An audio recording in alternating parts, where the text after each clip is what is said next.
Hi viewers, welcome to our channel. ప్రస్తుతం మనతో పాటు సీనియర్ జర్నలిస్ట్ దాము బాల సార్ వారితో మాట్లాడదాం. నమస్కారం సార్. సార్, ఇవాళ అసెంబ్లీ సమావేశాలకు నల్ల కండువా కప్పుకొని వెళ్ళిన జగన్మోహన్ రెడ్డి గారి చెవిలో రఘురామకృష్ణరాజు గారు ఏదో చెప్పారు అని చెప్పేసి ఒక వార్త వైరల్ అవుతుంది సార్. నిజంగా మరి రఘురామకృష్ణరాజు గారు ఆయన చెవిలో చెప్పారా, ఏం చెప్పుకుంటారు, మరి దానికి జగన్ గారి రియాక్షన్ ఏ విధంగా ఉంది సార్? రఘురామకృష్ణరాజు ఇంట్రెస్టింగ్ గై. ఆయన ఎప్పుడు ఏదో ఒక ఆరోపణలో వార్తల్లో ఉంటాడు. జగన్ మీద ఆయనకున్న కోపం అనేది ఇవాళది కాదు, గత 5 ఏళ్ళ నుంచి మనం చూస్తున్నాం. ప్రతి సందర్భంలో జగన్ మీద అసలు ఆయన ఏకైక జీవిత లక్ష్యమే జగన్ని వ్యతిరేకించడం తప్ప ఇంకోటి లేదు అన్నట్టుగా ఆయన ప్రవర్తించారు. దాదాపు డైలీ ఆయనలాగా అసలు అంతసేపు మీడియాలో కనిపించిన ఇంకొక వ్యక్తి ఆంధ్రప్రదేశ్లో ఎవరు ఉండరు. 24 అవర్స్ మీడియాలోనే ఉండేవాడు. డైలీ అయితే ఖచ్చితంగా రచ్చబండనో ఇంకొకటి మాట్లాడుతూనే ఉన్నాడు. అవి కాకుండా ఆయన ఇండిపెండెంట్గా వీడియోలు చేయడం, ఇలాగా దానికి ఆయనకేమన్నా అవార్డు కూడా ఇవ్వాలి. ఒక రికార్డు క్రియేట్ చేశాడు. అంటే ఒక జగన్ మీద ఈ స్థాయిలో ఇంకా ఏ వ్యక్తి కూడా ఎప్పుడు కూడా ఇలాగా మాట్లాడు. అటువంటిది ఇవాళ వాళ్ళిద్దరూ అసెంబ్లీలో ఎదురుపడ్డం, రఘురామకృష్ణరాజు జగన్ చెవులు ఏదో చెప్పడం, ఈయన సీరియస్గా రియాక్ట్ అవ్వడం, ఇది పెద్ద ఎత్తున వైరల్ అయిపోయింది. ఇవాళ అందరూ మిగతా అన్ని విషయాలను పక్కన పెట్టి ఇవే చూస్తున్నారు ఈ న్యూస్ని. అయితే దానికి సంబంధించిన విజువల్ అయితే లేదు, కానీ అక్కడ జరిగింది చెప్తున్నారు. అసెంబ్లీ ప్రారంభానికి ముందు అసెంబ్లీ లోపల జగన్ రఘురామకృష్ణరాజు ఎదురుపడ్డారని చెప్తున్నారు. ఎదురుపడ్డా జగన్ రఘురామకృష్ణరాజు కావాలని వెళ్ళాడా అనేది కూడా డౌట్గానే ఉంది. ఎందుకంటే ఆయన కావాలని వెళ్ళి ఉంటాడు. మననే జగన్ మీద కేసు పెట్టాడు. తనని హింసించమని, టార్చర్ చేయమని జగన్ చెప్తేనే సిఐడి వాళ్ళు తనని తీసుకెళ్ళి టార్చర్ చేశారు. అందుకని అంత వేగంగా కదిలారు, నన్ను తీసుకెళ్ళి టార్చర్ చేశారు. అవన్నీ కూడా జగన్ వీడియో కాల్లో వింటూ ఎంజాయ్ చేశాడు. ఇవన్నీ ఆయన అంతకుముందు చెప్పాడు, ఇప్పుడు చెప్పాడు. సో అప్పుడేమో నేను కళ్ళకు గంతలు కట్టేశారు, ఎవరు కొడుతున్నారో అనేది నేను చూడలేదన్నాడు. ఇప్పుడేమో ఎవరెవరు కొట్టారు పేర్లతో కూడా చెప్పాడు.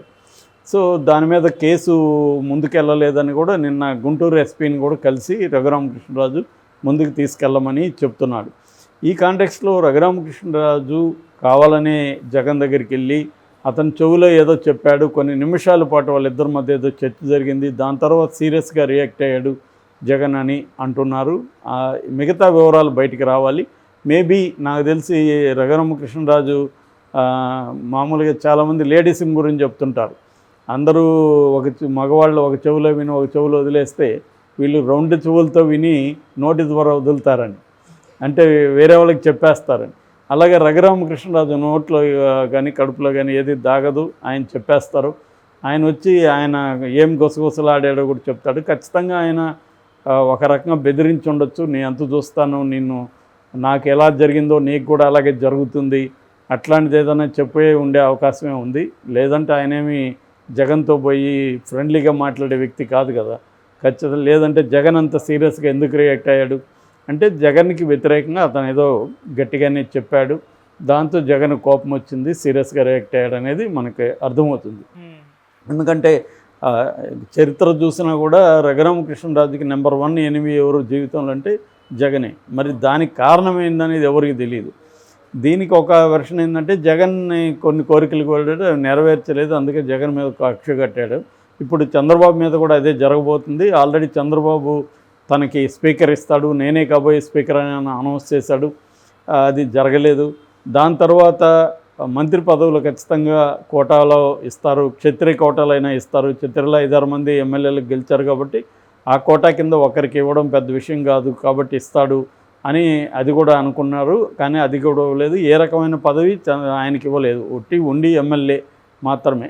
దీంతో చంద్రబాబు మీద కూడా ఆయన నెగిటివ్గా మాట్లాడడం మొదలుపెట్టాడు. వాళ్ళ మీడియాలోనే ఆయన చంద్రబాబు మీద కూడా నెగిటివ్గా మాట్లాడాడు. చంద్రబాబుకి నచ్చిన కులాలు కొన్ని ఉంటాయి, భయపడే కులాలు కొన్ని ఉంటాయి. ఈ భయపడే కులాలకే ఆయన పదవులు ఇస్తాడు, నచ్చని కులాలకి ఇవ్వడు అనేది కూడా ఆయన మాట్లాడాడు. నచ్చని కులాల్లో బ్రాహ్మిన్స్, క్షత్రియులు ఇలాంటి వాళ్ళు ఉంటారు. భయపడే కులాలు కమ్మ, మిగతా కులాలు భయపడే కులాలు అన్నట్టుగా ఆయన వ్యాఖ్యానించాడు అనేది బయటకు వచ్చింది. ఏదేమైనా దానికి కారణం ఏంటంటే ఆయన పదవి ఇవ్వకపోవడం. సో తను కోరుకున్నది ఇవ్వకపోతే ఏ గవర్నమెంట్లో అయినా ఇలాగ బిహేవ్ చేస్తాడు. గతంలో వీళ్ళు ప్రోత్సహించారు, ఇప్పుడు ఆయన వీళ్ళ మీదకే వస్తున్నాడు అనేది మాట్లాడుతున్నారు. అందుకని ఆయన ఇచ్చిన కంప్లైంట్ కూడా పోలీసులు సీరియస్గా తీసుకోలేదంటున్నారు. మరి ఈయన నాకు తెలిసి ఆయన ప్రతిదానికి కోర్టుకు వెళ్తారు. దీని మీద కూడా ఆయన కోర్టుకు వెళ్ళే అవకాశం ఉంది. కానీ ఇది ఎప్పుడో 3 ఏళ్లకు ముందు జరిగింది. దీన్ని ఇప్పుడు పోలీసులు ఎలాగా నిర్ధారిస్తారు? ఈయన చెప్పిన దానికి ఆధారాలు ఏమున్నాయి, ఈయన ఏమి ఇచ్చాడు ఆధారాలు అనేది ఇంపార్టెంట్. కొట్టారని చెప్తున్నారు, కొట్టారంటే దానికి ప్రూఫ్ ఏముంటుంది? అప్పుడైనా కనీసం డాక్టర్ల దగ్గరికి తీసుకెళ్లారు. ఆయన్ని కొట్టినట్టుగా సర్టిఫికేట్ ఇవ్వలేదు. ప్రభావత్ అని అక్కడ సూపరింటెండెంట్ గవర్నమెంట్ హాస్పిటల్ గుంటూరు, ఆమె మీద కూడా కేసు పెట్టాడు. ఇలాంటి మామూలుగా కూడా సహజంగా చాలామందికి జరుగుతుంటాయి. ప్రజలకి వాళ్ళు ఏం చేస్తారు, పోలీసులు కొడతారు, కొట్టినప్పుడు వీళ్ళకి రేపు చనిపోతారు, చనిపోయినాక పోస్ట్ మార్టంలో ఏం చెప్తారు, ఇతనికి ఏదో స్ట్రోక్ వచ్చి చనిపోయినాడు, ఇంకోటిదో చెప్తారు తప్ప పోలీసుల దెబ్బల వల్ల చనిపోయినాడని పోస్ట్ మార్టంలో డాక్టర్లు చెప్పరు. ఎందుకంటే డాక్టర్లు కూడా పోలీసులకి యాంటీగా మాట్లాడడానికి వాళ్ళకి భయం ఉంటుంది ఒకటి. రెండోది, వాళ్ళకి డబ్బులు ఇచ్చో పరపతిని ఉపయోగించో వాళ్ళ దగ్గర చెప్పిస్తారు. నిన్న కూడా నంద్యాల ముచ్చుమర్రి బాలిక మిస్సింగ్ కేసులో అందులో ఒక అనుమానితుడని దళితుడిని కొట్టి చంపేశారు పోలీసులు. దాని మీద ఏమీ జరగలేదు, ఏమి జరగదు కూడా. ఎందుకంటే ఇలాంటివి సహజంగా జరుగుతుంది. ఒక ఎంపీకి జరిగినప్పుడు మాత్రమే ఇది చర్చకు వచ్చింది. నిజానికి ఆయనకి చిత్తశుద్ధి ఉంటే రఘురామరాజుకి మిగతా విషయాలు కూడా మాట్లాడాలి. తన్ను కొడితేనే అది అన్యాయమా? ఇప్పుడు అక్కడ మరి లాకప్ డెత్ చనిపోయారు, దాని గురించి రఘురామకృష్ణరాజు బాధ్యత లేదా? తను మాట్లాడద్దా? సో అవి కూడా మాట్లాడినప్పుడే ఆయనకు బాధ్యతాయుతమైన ఎమ్మెల్యే అవుతారు తప్ప తనకి జరిగిన అన్యాయం మాత్రమే మాట్లాడితే లాభం లేదు. అది ఖచ్చితంగా మాట్లాడాలి. తనను కొట్టుంటో కూడా ఆయన పోరాటం చేయాలి, దాన్ని మనం అప్రిషియేట్ చేయాలి. ఒక ఎంపీగా ఉండి నన్నే కొట్టారంటే సాధారణ పరిస్థితులు అని మాట్లాడడం కరెక్టు.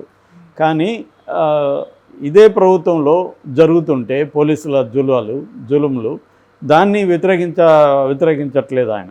అక్కడే ఆయన డ్యూయల్ నేచరు అర్థమవుతుంది. అంటే తనకు జరిగితేనే మాత్రం మాట్లాడతాను, నేను ప్రజలకు జరిగితే మాట్లాడను అన్న ఇది క్లియర్గా కనబడుతుంది. ఈ కాంటెక్స్ట్లో జగన్ చెవులో ఆయన ఏం చెప్పాడు అనేది ఇప్పుడు పెద్ద చర్చ. ఆయన సరదాగా మాట్లాడేదన్నా ఉంటే జగన్ కూడా నవ్వుకునేవాడు, కానీ అట్లా లేదు, ఏదో సీరియస్గానే రియాక్ట్ అయ్యాడంటే ఆయన ఖచ్చితంగా మామూలుగా అయితే ఆయన స్వభావాన్ని మనం స్టడీ చేస్తే నాకు ఎలాగ జరిగిందో నీకు కూడా అలాగా పోలీస్ స్టేట్మెంట్ త్వరలోనే జరుగుతుంది, నిన్ను కూడా చితగొడతారు పోలీసులు చూస్తూ ఉండు అనేది ఏదో చెప్పుంటే అవకాశమే ఉంది. ఎందుకంటే నాకు జరిగింది కాబట్టి నీకు కూడా జరుగుతుంది, ఇప్పుడు మా వంతు వచ్చింది, నీ సంగతి చూస్తామని. నిజంగా మరి ఆ సంగతి చూసే ఆయనకు అంత సీన్ ఉందా గవర్నమెంట్లో అంటే ఇప్పటివరకు అయితే ఏం లేదు. కనీసం ఆయనకి ఏ మంత్రి పదవి ఉంటే ఆయన ఇన్ఫ్లుయెన్స్ చేయగలిగేవాడు. ఈ ప్రభుత్వాన్ని ఇన్ఫ్లుయెన్స్ చేసే పరిస్థితి రఘురామకృష్ణరాజుకి అయితే ఇప్పటివరకు ఉన్నట్టుగా కనిపించట్లేదు. చంద్రబాబు ఏంటంటే ఆయన మహాముదురు, మనకు తెలుసు, ఆయన ఎవరిని ఎలా డీల్ చేయాలో తెలుసు. సో ఆయన తనకు ఉపయోగపడ్డాడు రఘురామకృష్ణరాజు కాబట్టి అంతవరకే అతనికి మనం ఉపయోగపడదాం అనుకుంటాడు తప్ప నిజంగా రఘురామకృష్ణరాజుని ఆయన హెల్ప్ చేయాలని ఉంటే అతను కోరుకున్న నర్సాపురంలో ఎంపీ సీట్ ఇప్పించగలిగేవాడు చంద్రబాబు. ఆయన పెద్ద విషయం కాదు, ఇప్పించలేదంటే అర్థమవుతుంది కదా. చంద్రబాబుకి ఏంటంటే ఇతని స్వభావం ఏంటి, ఇతను సొంత పార్టీ మీదనే విమర్శలు చేసినాడు, రేపు పొద్దున మనతో ఎలా ఉంటాడు, ఇవన్నీ చంద్రబాబు తెలియదని ఎవరు అనుకోరు. ఆయన ఏంటంటే ఎవరిని ఎక్కడ పెట్టాలి, ఎవరిని ఎట్లా ఉంచాలి అనేది ఆయనకు బాగా తెలుసు. అందుకనే రఘురామకృష్ణరాజుకి ఎటువంటి పదవి ఇవ్వలేదు ఇప్పటివరకు. తనకి ఇంపార్టెన్స్ కూడా విమర్శిస్తే మాత్రమే తెలుగుదేశం మీడియా స్పేస్ ఇస్తుంది తప్ప ఆయన రివర్స్లో చంద్రబాబు మీద మాట్లాడితే ఇవ్వదు. ఏదేమైనా ఇది ఆసక్తికర సన్నివేశంగా మనం చెప్పుకోవచ్చు. Thank you so much.